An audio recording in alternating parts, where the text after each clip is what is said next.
Online gaming की दुनिया में आज बड़ा बदलाव आ गया है। अब भारत में गेमिंग सिर्फ एंटरटेनमेंट नहीं रहेगा, बल्कि इसके लिए नए नियम लागू किए जा रहे हैं। सरकार ने साफ कर दिया है कि ई स्पोर्ट्स को बढ़ावा मिलेगा, लेकिन पैसे वाले रियल मनी गेम्स पर सख्ती होगी।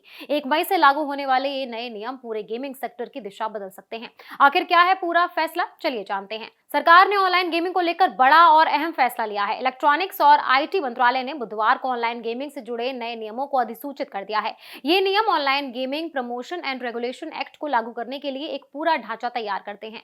इन नियमों को 1 मई से लागू किया जाएगा। इस नए सिस्टम के तहत सरकार ने साफ कर दिया है कि भारत में ऑनलाइन गेमिंग को 2 हिस्सों में देखा जाएगा। पहला हिस्सा होगा ई स्पोर्ट्स और दूसरा होगा रियल मनी गेम्स। आईटी सचिव एस कृष्णन ने बताया कि ज्यादातर ऑनलाइन गेम्स जो पैसे से जुड़े नहीं हैं, उन्हें किसी अनिवार्य रजिस्ट्रेशन की जरूरत नहीं होगी। यानी अगर कोई गेम सिर्फ मनोरंजन के लिए खेला जाता है और उसमें पैसे का लेन देन नहीं है, तो उस पर ज्यादा सख्त नियम लागू नहीं होंगे। लेकिन ई स्पोर्ट्स के लिए स्थिति थोड़ी अलग है। ई स्पोर्ट्स को अब आधिकारिक रूप से मान्यता देने के लिए रजिस्ट्रेशन जरूरी होगा। इसका मतलब है कि जो भी गेमिंग प्लेटफॉर्म या ई स्पोर्ट्स इवेंट होंगे, उन्हें सरकार के नियमों के तहत रजिस्टर करना होगा। इसमें ई स्पोर्ट्स को भारत में प्रोफेशनल स्पोर्ट्स के रूप में बढ़ावा मिलेगा। सरकार का कहना है कि इस पूरे नियम का उद्देश्य गेमिंग सेक्टर को कंट्रोल करना नहीं, बल्कि उसे सही दिशा देना है। आईटी सचिव ने साफ कहा कि सरकार नहीं चाहती कि हर छोटे गेम पर रोक लगे या ज्यादा दखल अंदाजी की जाए। इसीलिए ज्यादातर गेम बिना किसी रोक टोक के चलते रहेंगे। हालांकि कुछ खास मामलों में निगरानी भी की जाएगी। ये 3 स्थितियां होंगी जिनमें सरकार हस्तक्षेप कर सकती है। पहली स्थिति तब होगी जब खुद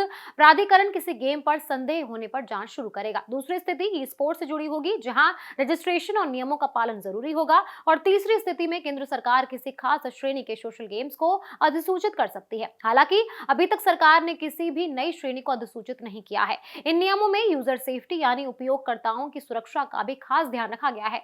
सरकार ने कहा है कि गेमिंग प्लेटफॉर्म को यह सुनिश्चित करना होगा कि यूजर के डेटा और उनकी सुरक्षा से कोई समझौता ना हो। ये भी बताया गया कि भारत में ई स्पोर्ट्स और ऑनलाइन सोशल गेमिंग को बढ़ावा देने का मकसद है, लेकिन रियल मनी गेम्स पर सख्त नियंत्रण रहेगा। ऐसे गेम्स जिनमें पैसे का दाव या लेन देन शामिल होता है, उन पर कड़ी नजर रखी जाएगी। मंत्रालय ने इन नियमों पर अक्टूबर 2025 में जनता और विशेषज्ञों से सुझाव भी मांगे थे, जिसके बाद इन्हें अंतिम रूप दिया गया है। इसका मतलब है कि सरकार ने सभी पक्षों की राय लेने के बाद ये फैसला लिया है। विशेषज्ञों का मानना है कि इस कदम से भारत में स्पोर्ट्स इंडस्ट्री को बड़ा फायदा मिलेगा। युवाओं के लिए नए रोजगार और करियर के अवसर भी बन सकते हैं।